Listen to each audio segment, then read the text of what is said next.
During my short visit to London, I met with Michael Stoney, the governor of Scotland's largest prison, Barlinnie. He shared insights with me about smoking and vaping in the prison.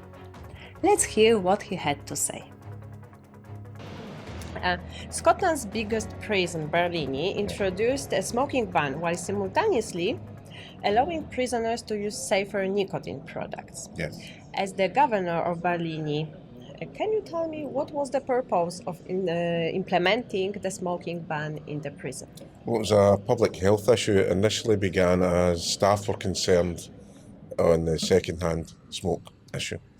And we did a study in terms of the air quality. And the air quality was pretty bad, pretty contaminated. So it was more about the people that work in the prison and others who live in the prison who were subjected to second-hand smoke. So we knew we had to do something about it from a health and safety perspective. So that was the point where we decided that we were going to ban cigarettes and tobacco products. Okay, and to help manage the transition, the Scottish Prison Service introduced safer nicotine alternatives. Yes. And what kinds of products are accessible to prisoners? Well, through the harm reduction strategy, initially from NHS, it was more about gums and patches. But what we wanted to do was give people an alternative choice. So that's when we chose to allow vapes to be purchased.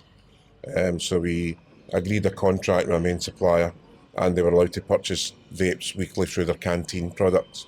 It was very heavily subsidised on entry.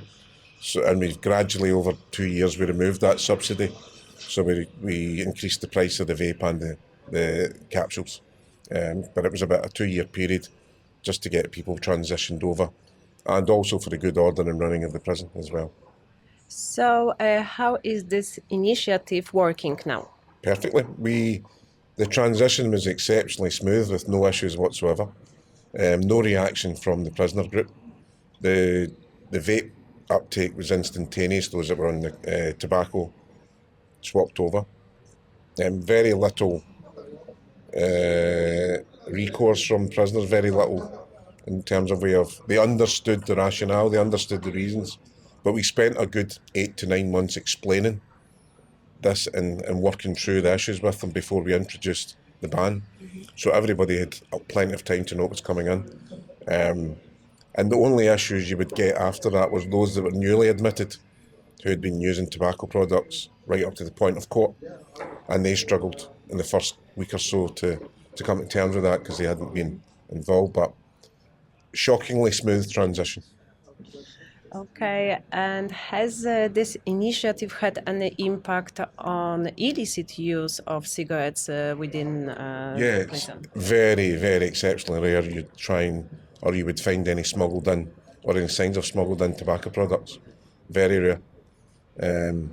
They can illicitly use vapes for other substances, but people are always going to try and beat the system in terms of how they would use drugs.